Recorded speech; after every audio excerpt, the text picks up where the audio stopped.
everybody, Joe from TBN Outdoors here, and today I am taking you through a full what's in your bag, in-depth gear review of everything I bring camping and hiking with me on a 1 to 2 night overnight stay, regardless of the weather. I'm very excited to do this video. My doggo is very excited that we're talking about camping and stuff again, as he is my adventure buddy. I do go with friends occasionally, but for the most part, it's just me and the dog. So, when it comes to it, you can really just get out into nature and do anything you want safely, as long as you do enough research and spend enough time looking into what type of outdoor adventure you're going to get into. I am more suited, personally, for 1 to 2 night overnight stays, mostly in any environment or condition. The only thing I don't have shown here in this setup is my clothes, because that varies season to season where I am and what I'm doing, where I'm going. But generally speaking, everything that you see here, which kind of looks a mess and all clustered up currently, you can see in the campsite. It all fits in my backpack nice and tight, and in total I think my backpack averages around 15 to 20 pounds, which may seem like a lot, but I'd rather be prepared and not need anything. I'd rather be prepared and not need anything or go missing without something. Do I carry a little bit of extra luxury stuff with me? Probably. Is it worth it to me? Yes. For you, maybe not so. But without further ado, I'm going to get into the gear review. We're going to start with my backpack, and we're going to work our way down through everything. I'll take my trekking poles out and show you guys. The mat I don't need to take out. The sleeping bag and tent I'm not going to take out, because they're in my other videos, which are listed up above, and you can watch them by clicking this link right here. But we're going to get into it. We're going to talk about it.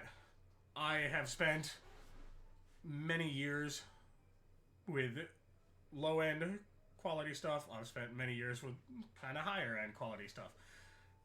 Altogether, I did not buy this stuff at one time just to go out camping. That's not how I have acquired all of this stuff. I've spent time and time again improving my setup, moving to bigger and better gear as time has gone on, and through learning experiences. Because anybody can go out and hike, anybody can go out and camp. You don't need top-of-the-line stuff to go out and do it. But without further ado, I'm going to get into the gear review. My bag is from a company called Nightcat. I found these guys on Amazon, as you can see right there. Nightcat. This is a 70-liter bag. It holds quite a bit of stuff. As you can see, 70 liters right there. It's got a bottom pouch that has a zipper compartment to allow you to reach to the top part of the bag, the main compartment. On the bottom, it's got the bottom buckles, which are very good quality, hard plastic, for tent, ground cloth, tarps, anything extra that you want to strap to the bottom of the bag and carry on the outside. On the very bottom here, there's a zipper for the rain cover. This bag did come with a full rain cover that goes over the entire portion of the bag. You've got 2 mesh side pouches for water bottles, anything extra. You've got one on each side of there. There and there. On the front, there's another little mesh pouch that you can keep stuff in. Extra spots to store poles or something, I guess. I don't know. I've never really used these. I can hook keys to them and carabiners and stuff. There's drawstrings on each side to help compress and tighten the bag. These clips here are for the top piece to come up and over and clip to the top of the bag. But then you've got your main compartment, which I don't know if you guys can see it too well. but that goes all the way down to the bottom of the bag, nice and empty. There is one zippered pouch, I'm sorry, on the back side that would be up against your bag, and one just other open compartment on the inside here, right in the back where my finger is. But you've got the one zipper compartment there, the main compartment, and then the other pull-down pouch. And I can fit a lot of stuff in here. More than I thought was possible. And then on the very top, you've got your top cover lid, which pulls up on over the bag after these drawstrings get pulled closed to help keep everything down in your bag. And this also has an extra bungee strap on the top for more storage, and a zipper pouch for even more storage. So that is the Nightcat 70-liter bag. As I said, plenty of hooks on all of the straps for everything. The plastic is good quality material. The straps do have an across the chest clinch piece, which also doubles as a whistle. The safety whistle built right into it, which I think is pretty cool. The foam straps that come around your sides, you love handles for the bigger guys like me. They're very comfortable. The back, very breathable, very comfortable. Padding all the way around. The straps are heavy duty padded. I've used this backpack for over a year now, and I've had it fully loaded, and the only time I had an issue with this bag was when I was first breaking it in. The straps were a little rough on my shoulders, but that's just because the padding was so stiff because it was brand new. I didn't give it a chance to properly break in. But all in all, this bag, very solid bag, highly recommended. Nightcat is a very affordable brand on Amazon. I'll post all of the links to everything that I have here that I can down in the comments below. But I bought this 70-liter bag for $90, I believe. Maybe $80, I'm not sure. But you can also look and compare stuff for yourself and always wait until stuff goes on sale too. I'm a big bargain buyer, so I try to wait for everything to go on sale to buy it so I can get the most bang for my buck. But yes, highly recommend this bag. Lots of storage. Very versatile for what I need. Probably too much for what I need, honestly. And the whole bag itself is very lightweight, empty. I think it weighs 2 to 3 pounds. Very lightweight, very empty. Lots of storage space.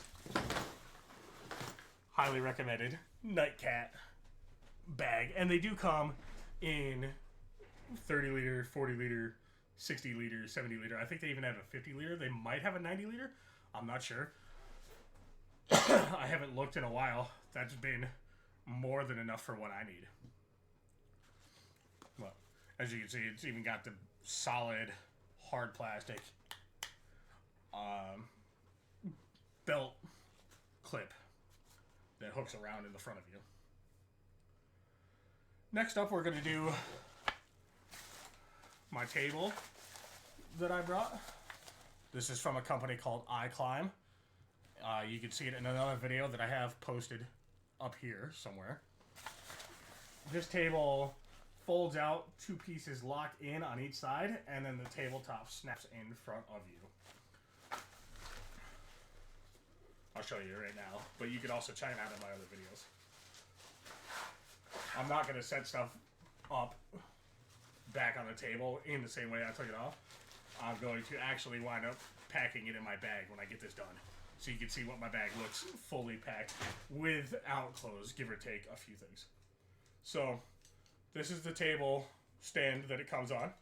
Comes in a nice bag. It just folds out like this. You've got 2 pieces like this that lock into place. You'll feel a little pressure on that when it's setting in place.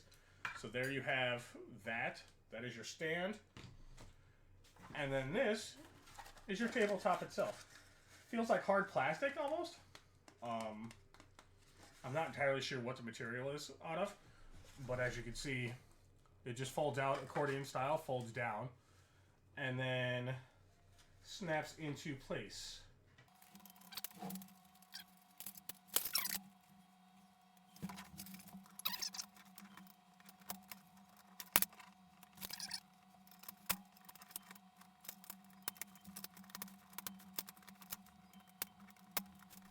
And that's the table.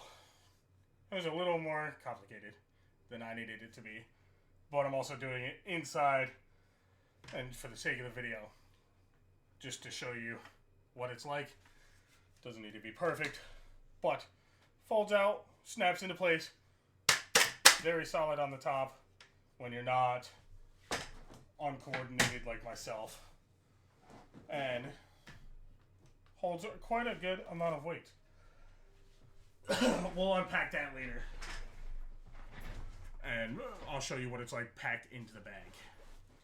Next up, we have my Alpenlocher carbon fiber trek poles. I did pay good money for these, but a good set of trekking poles can come in very handy for a multiple number of reasons. One, it's just good to have solid trekking poles for any kind of hike that you're going on, especially if you're unsure of where your footing is going to be. Trekking poles have multiple different feet attachments for different types of terrain, whether it's mud, snow, pavement. This came with mud, snow, pavement, and general purpose feet, which are the attachments for these, and I'll show you. But they can also be used to help maintain a shelter. If you don't have sticks or tent poles or anything else, you can use your trekking poles to help support your tarp or your overhead coverage. This is one of the many types of feet attachments that came with my trekking poles. Very solid, very good threading on the inside of there. I don't know if you can really see that or not.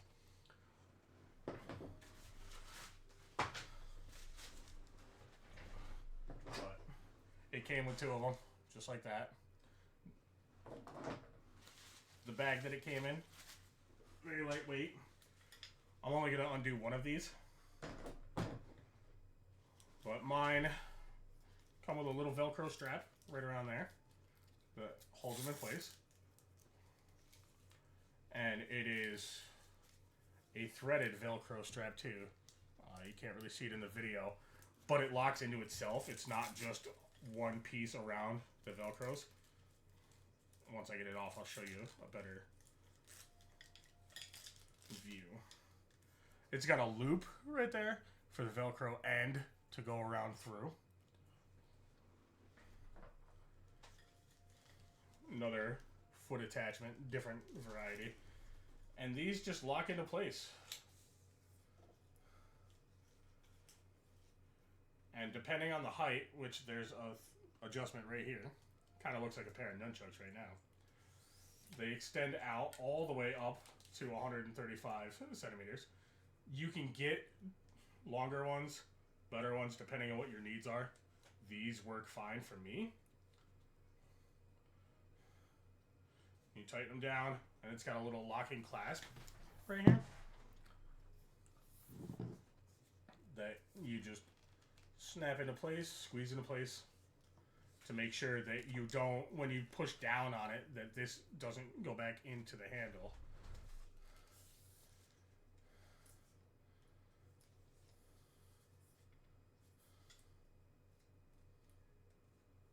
I haven't had a lot of use for my trekking poles personally, so they're still a little stiff in the cabling attachments, but this part extends from the handle out, the middle part extends, and it draws the bottom part in closer.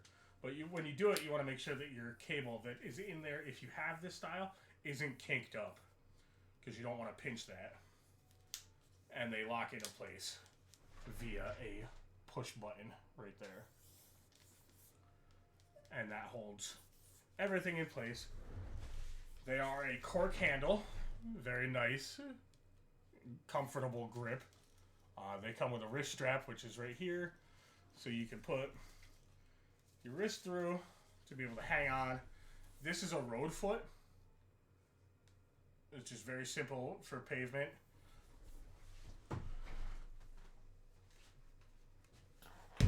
And that's about chest height for me. I can go, that's as high as it goes. I can go lower, I can go higher. It's just very comfortable, very solid. But they are a carbon fiber pole, very lightweight. Alpenlocher is the company. You can find them on Amazon. As I said before, all links will be in the description below. And teardown's pretty simple too. You just pull out a little bit to relieve that tension. Break it down. Break it down. Undo your clasp up top to loosen it. Retract them.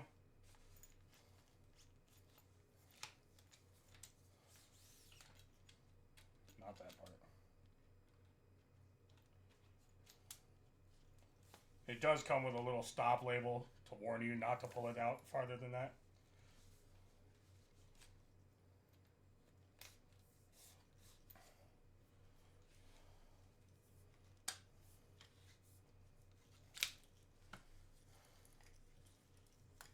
And then just like that, your poles are broken back down.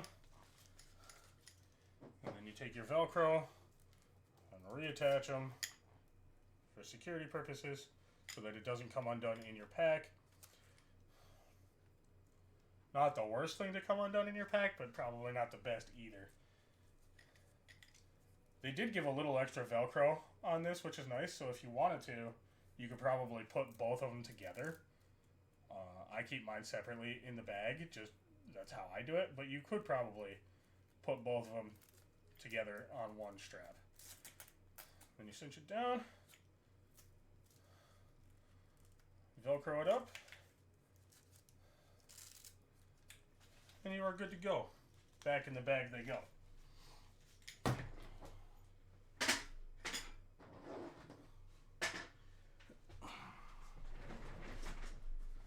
I forgot that I had my headphones on when I was recording this video earlier because I was testing the audio. This is the first time I've done a recording this way.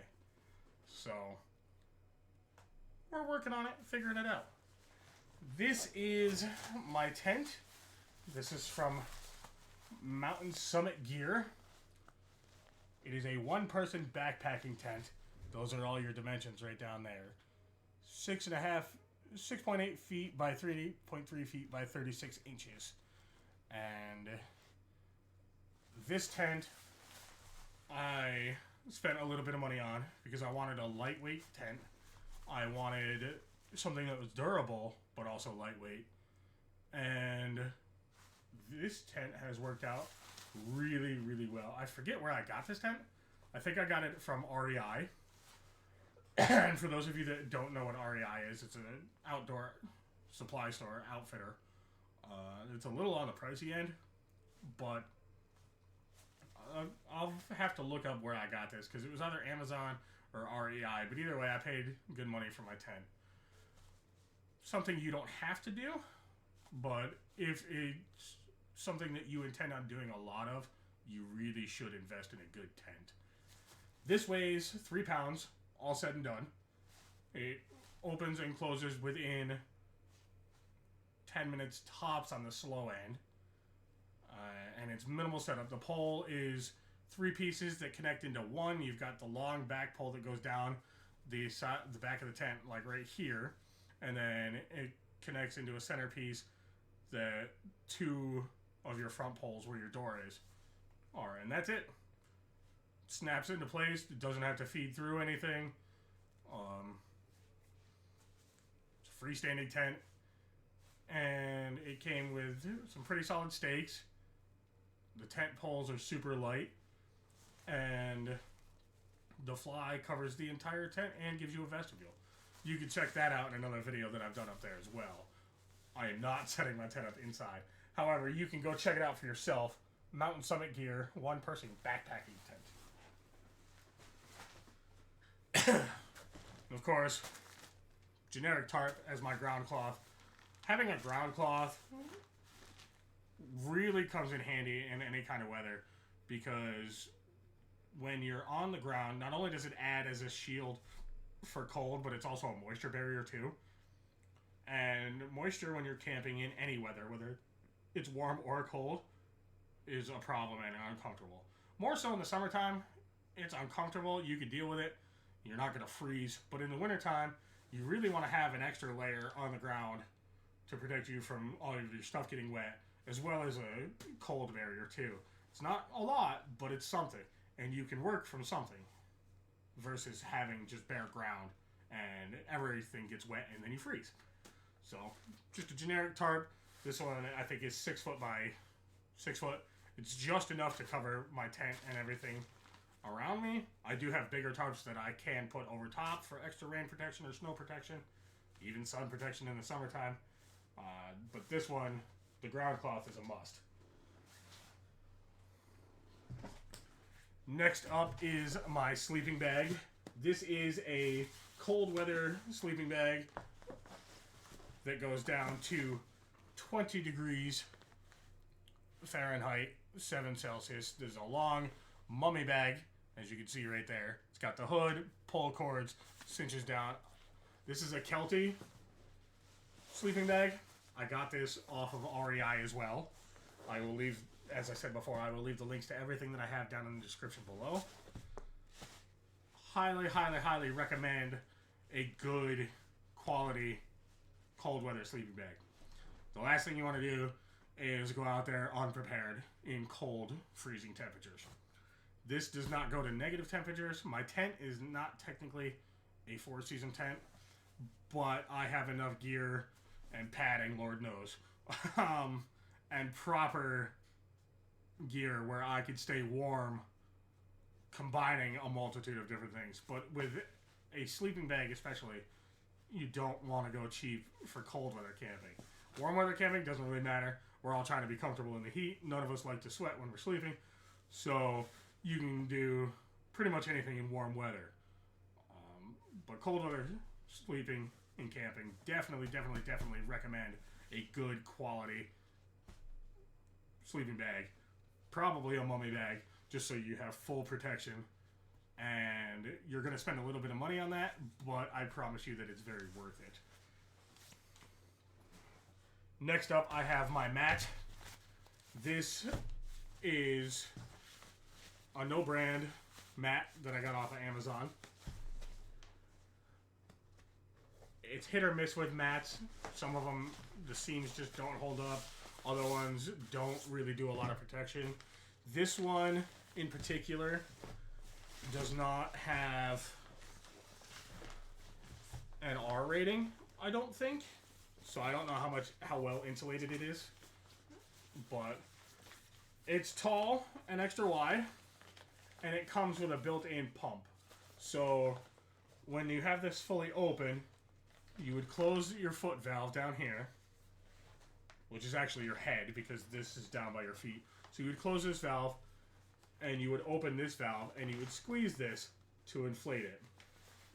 As you can see, this brick right here, this kind of weird rectangle shape that I have in my hands, that's how you pump up the air mattress.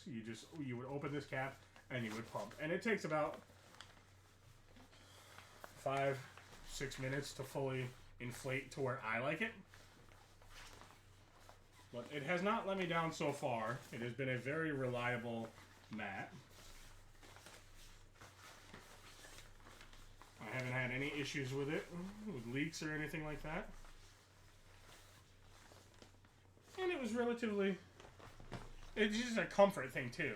You want to be able to protect yourself from the cold, obviously, but at the same time, you don't want to be laying on bare ground more than necessary.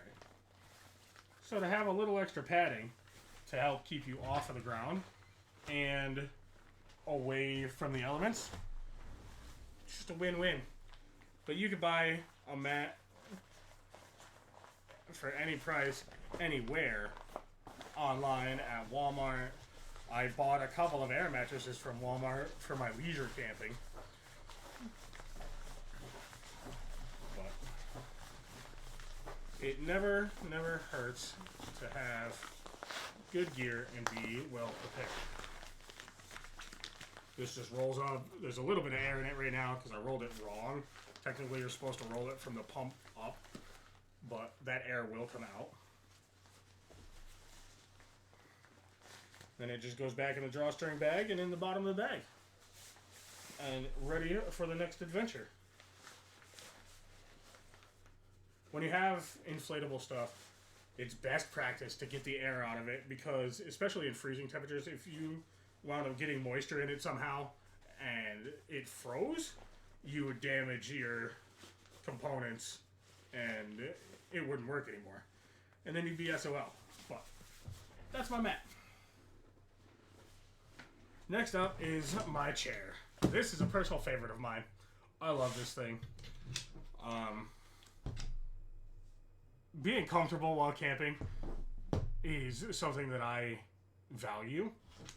Whether it's rugged camping, survival camping, or leisure camping, being comfortable can make a huge difference mentally.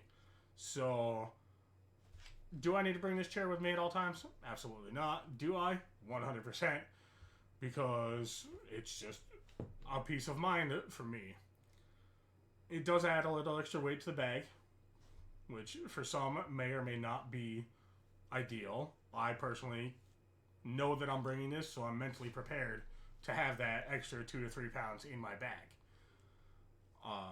I don't give up a lot of things, and my bag still only weighs 15 to 20 pounds. So, it really just is a matter of preference as to what you want to bring on a bag with you. I'm also not doing distance hiking.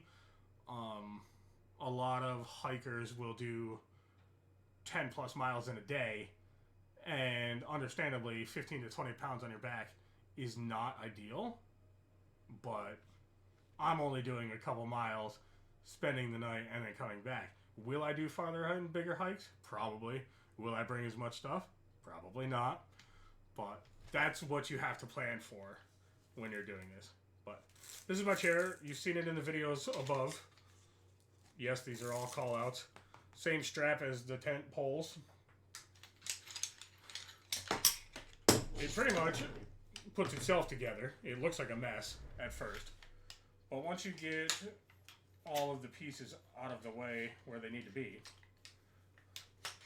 it pretty much sets itself up. What goes where?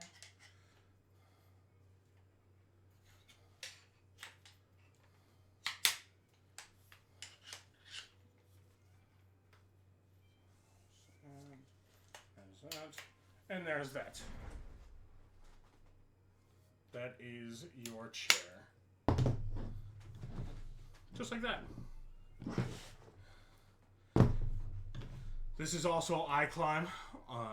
iClimb is very cheap but solid gear that I highly recommend. This did come with rubber round feet, as you can see right here. It's very solid rubber. But these also came with feet, wider based feet, to keep your balance and be in different terrain, which I am very happy about. Good construction, simple, it pretty much sets itself up. This is the back of the chair. As you can see, it's mesh, but woven material, good double stitched on seams, like it's very solid in the corners. And this just goes onto each corner. So you find your insert, put it on the corner of each one.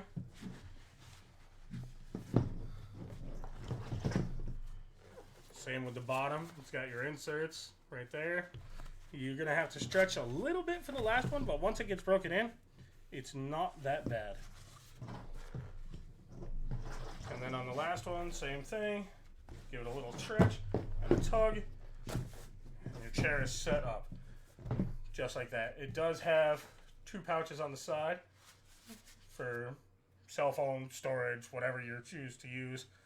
But I love this chair. This is probably my favorite piece of luxury camping, hiking gear that I have.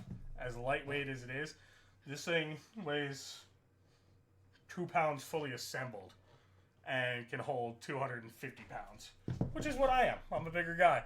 I am 6 foot, 250 pounds. And I pack equivalent, for a better lack of words. It's just, as I said previously, it's a matter of personal comfort and style and taste of what you want. But very affordable chair, very comfortable chair. Comes with different terrain feet and sets up just like that. It is a little low to the ground, but you're off the ground. And that is all you can ask for. When you're sitting next to a fire in the snow, cold, rain under your tarp, being lower to the ground is better to maintain central heat in the cold, but you still want to be off the ground. So this is ideal for that situation.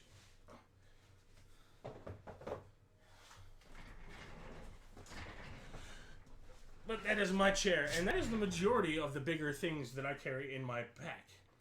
Next up, we've got paracord. Never have enough paracord with you. I carry 300 to 400 foot rolls. I'm always cutting it, tying things off, using it for my tarps. It also helps if you break a strap. You have a replacement. If you need to drag something out of wherever you are, you have the ability to do so. I always carry paracord on me. Then I have my first aid kit. There are many varieties of first aid kits. Mine is very basic. It's got some Band-Aids, some gauze, and I think there's some ointment in there, and like mosquito bite stuff. And that's about it. But there are bigger and better ones out there as well. Yeah, there's burn cream, sting relief. I think there's some ibuprofen, Band-Aids, and gauze, as you can see. But nice and compact. Never hurts to have a first aid kit. Also never hurts to have toilet paper. You never know when you're going to have to dig a cat hole. And you don't want to be using the wrong leaf to finish your business. So I always carry a little extra toilet paper. At least enough to be out in the woods. Then I have my water filtration system. You can boil water, you could use iodine. Boiling is best, but this is the second best option for me. This is your Sawyer water bag, 32 ounces.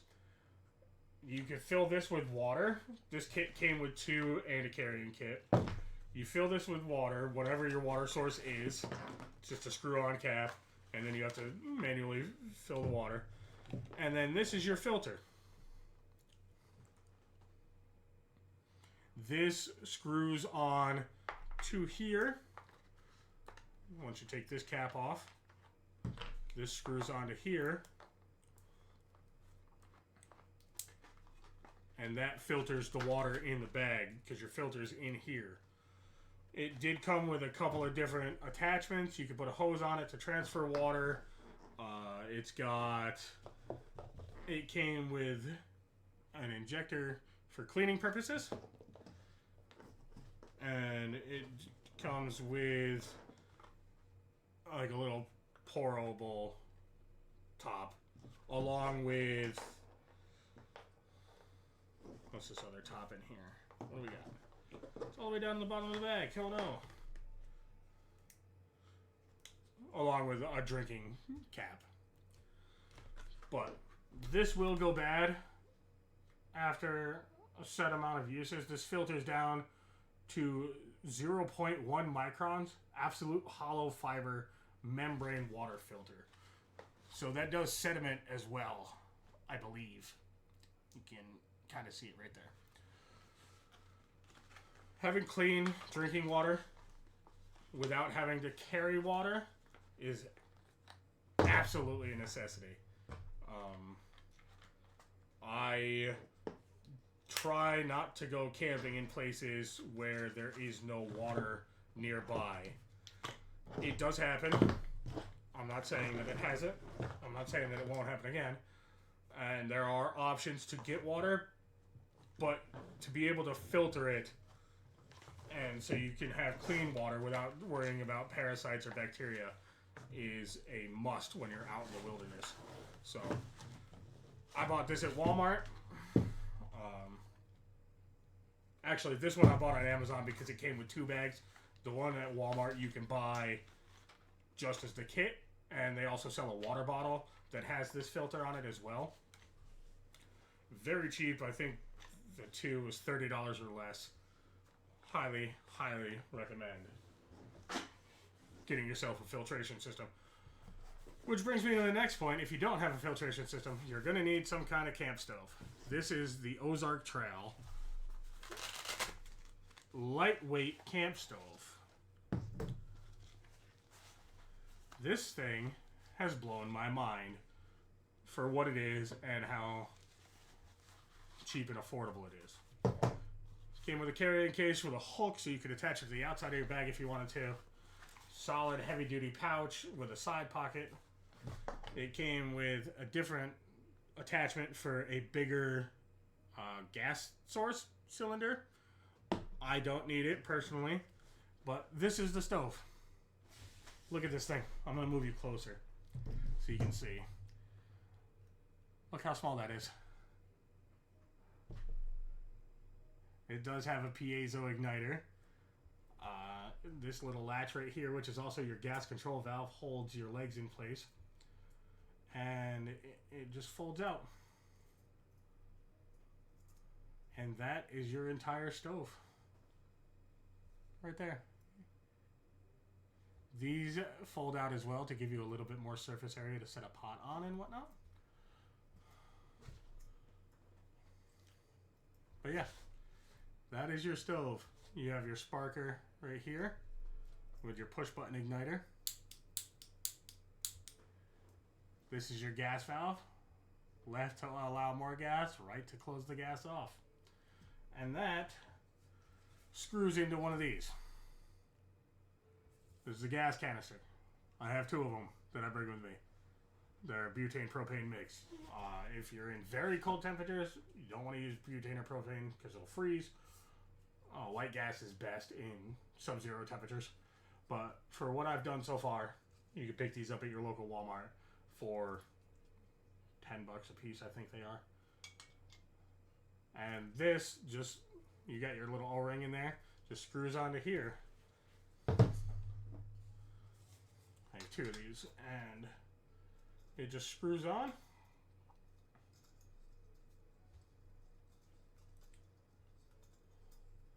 Like so. And then you turn it to allow a little bit of gas.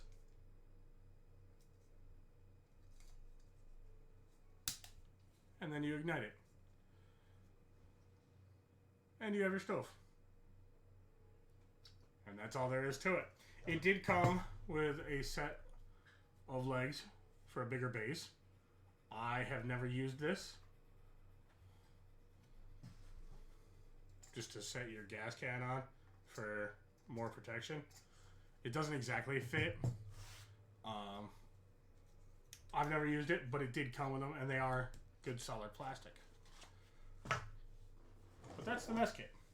And then when you undo it, you want to make sure your gas is closed off tight. Unscrew your gas cylinder. You'll hear a little or pop. Gas is away. Stove is done. It does not get very hot to the touch like for something that I just did. But you don't want to put it away as soon as you're done using it either. It will be hot. You want to let it cool off. You'd think that would be common sense, but I feel safer saying something about it anyway. Then you close the latch, and your stove is good to go away for the next use. Put it back in the pouch. Put this extra burner in here. Velcro it up. And in the bag it goes.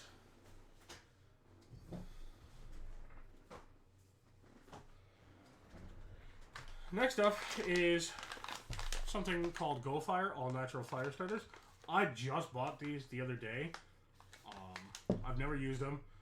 They're all natural wood fiber fire starters for eco-friendly use in any barbecue, fireplace, bonfire, or fire pit.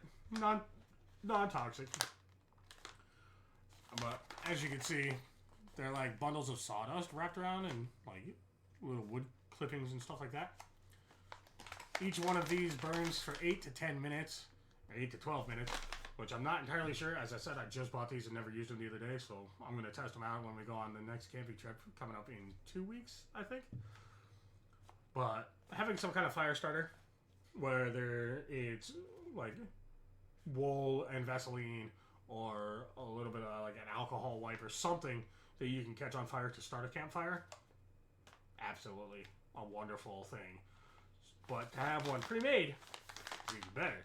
And if they work, then you're just on easy street for camping.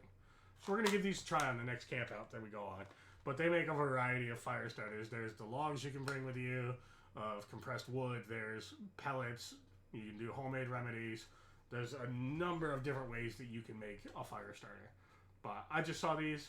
They were $5. I wanted to try them. We'll see if they work.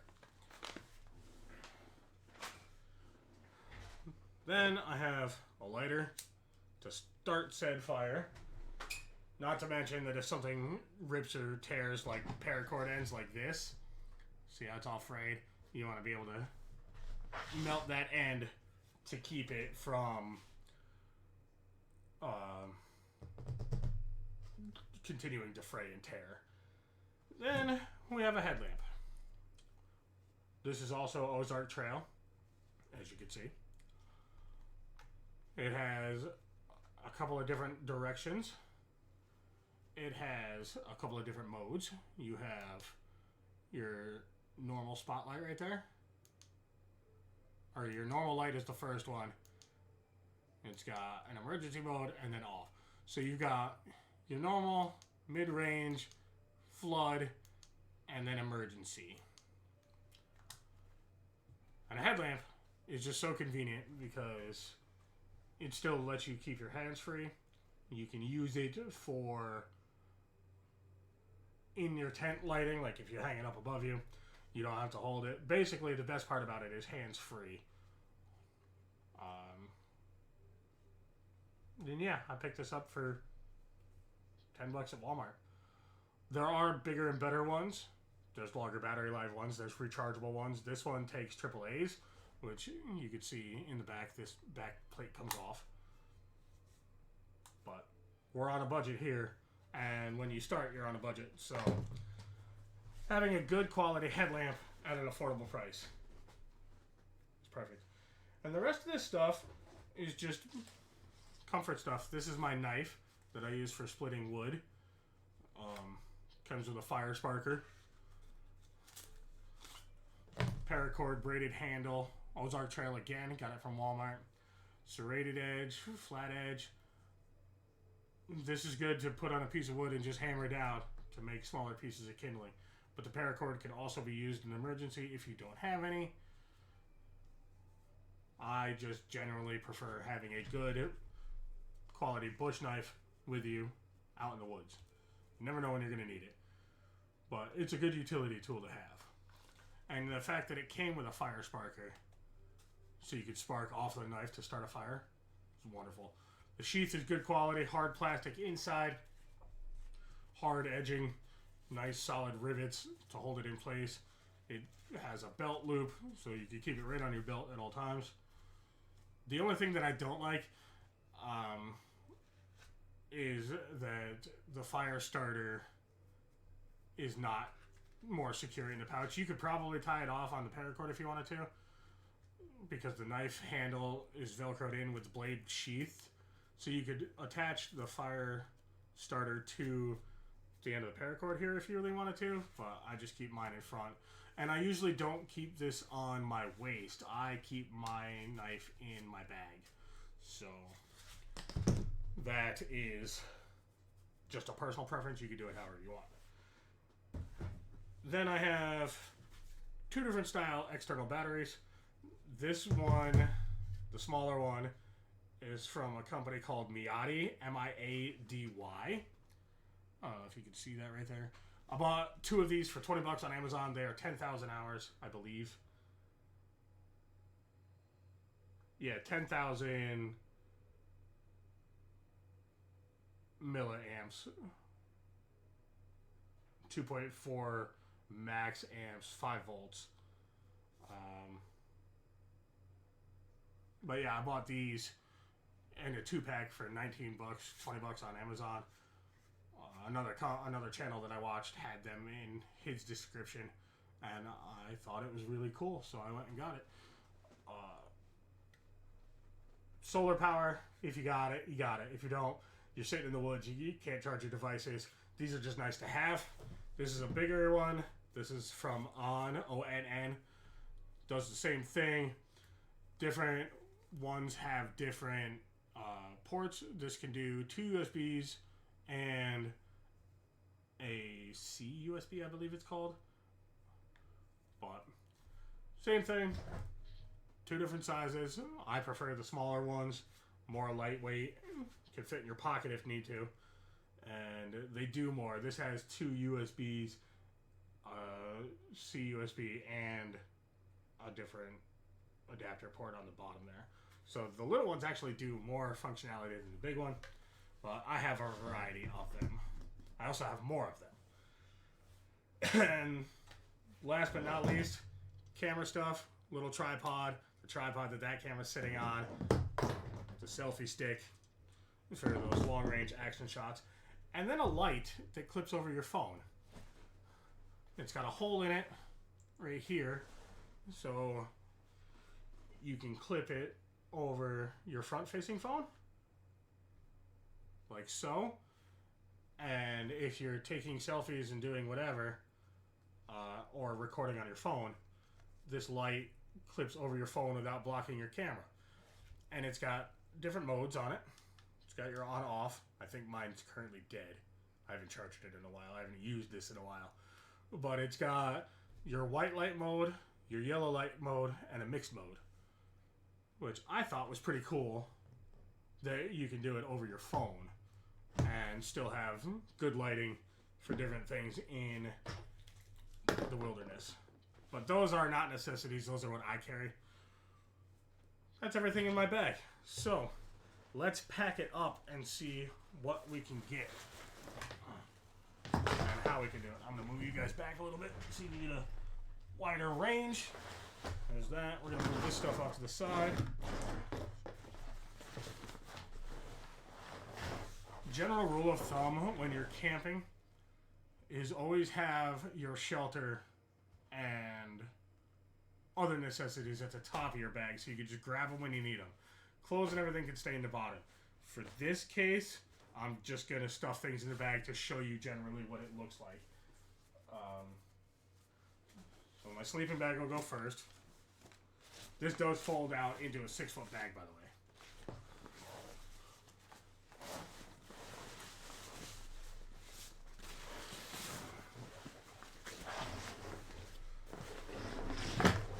And this will just give you guys a heads up of how big the bag expands to and everything too. Bag first, then the mat.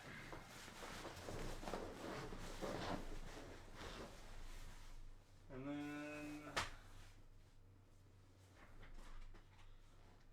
we'll do the chair next.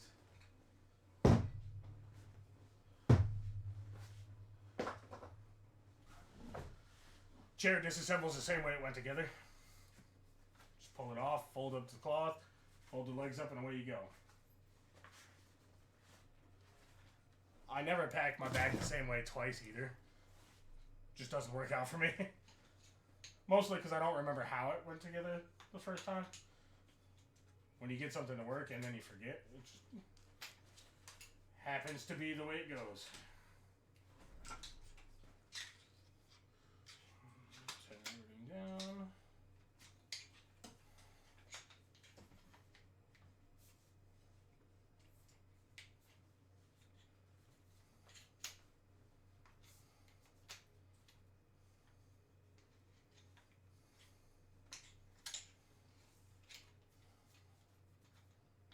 I try to keep things as close together as possible.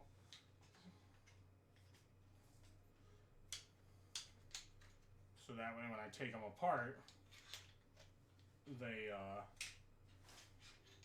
go back together the same way.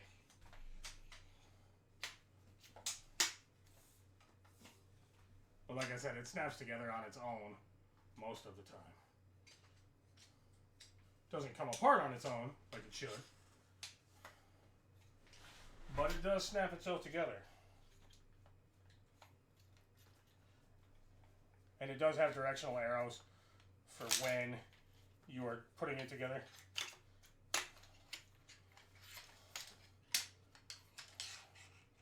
The overall goal is to get it to compact around itself, like so, but do it with all of the pieces.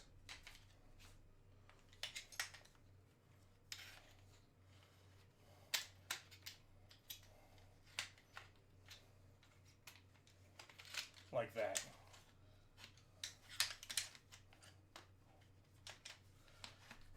And then you take your Velcro harness, wrap it around, and stuff it in the bag.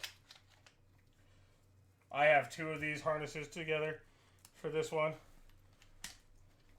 just to make it easier on myself. Because as helpful as my dog is, he does not have thumbs and cannot be a good assistance for taking down camp. He tries, but he only gets just so far.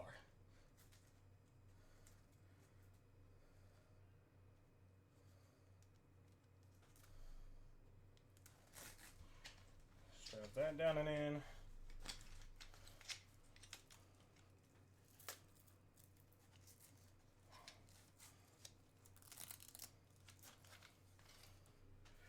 I actually try to keep this at the bottom of the bag. It just seems to fit easier for me in that bottom storage pouch. Fold this up.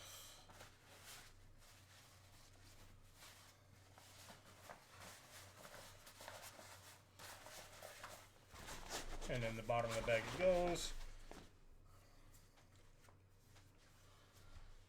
And then we'll do the water filter system in the main part of the bag.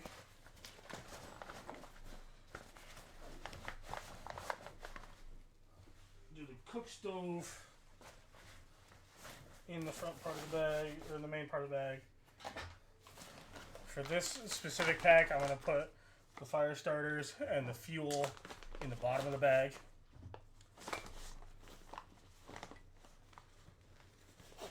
The zipper quality is really good on these. Solid metal zippers, good pull tabs.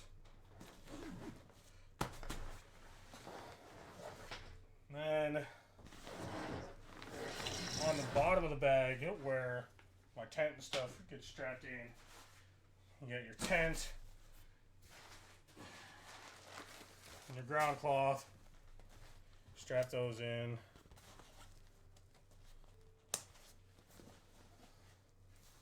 Strap those in.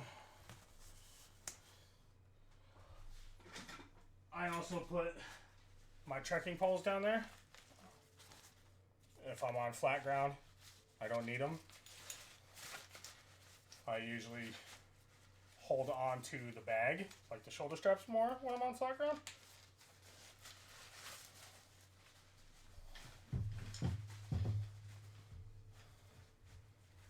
That's just me though. I could use the trekking poles.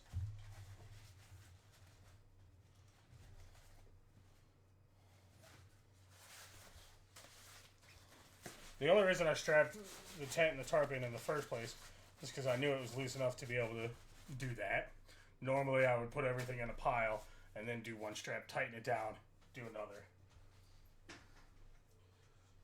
And the feet for the trekking poles, I keep those out when I'm out. I keep them in a separate part of the bag, so that way they're just ease of access. Take the table apart, just unsnaps, folds up, like so. Comes apart, down, down, collapse.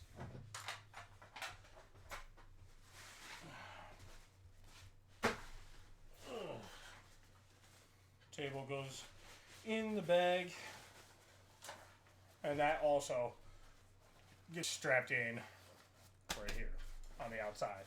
Anything you don't have to put in your bag is better, because then you can keep your important stuff inside the bag that you want to keep dry and well secured.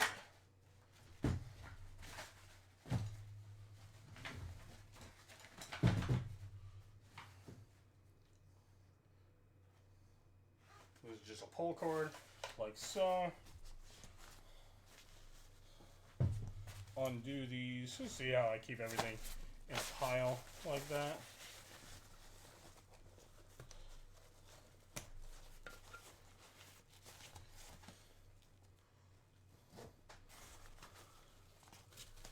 Loosen that up. And that is generally all I put on the bottom outside of my bag, is the tent, the ground cloth, an extra tarp or two, and that stuff. That is the main part of the bag. Clothes would get stuffed in there, but I'm not packing any clothes currently. Then all of the excess camping gear and everything that I have is going to go in the top part up here, just for the show. So I'm going to secure the drawstrings on that, make sure that's tight. This is going to go over and secure onto here and here, just like that. With the clothes in here, this would not be as frumpy and loose as it is. It would be much tighter.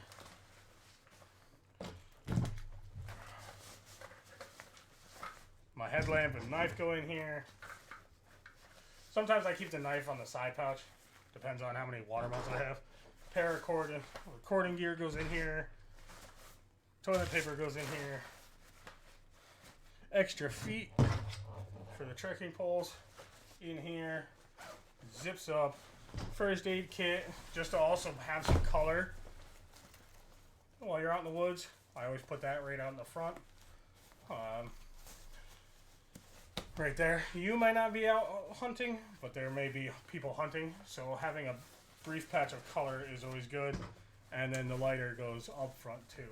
And that is the bag packed and ready to go. Other than clothes, you're all set. So I'll put this on for you, just like so.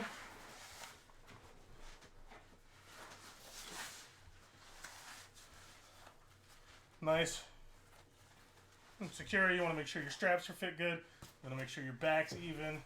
These come out and around. This comes out and around. Loosen it up.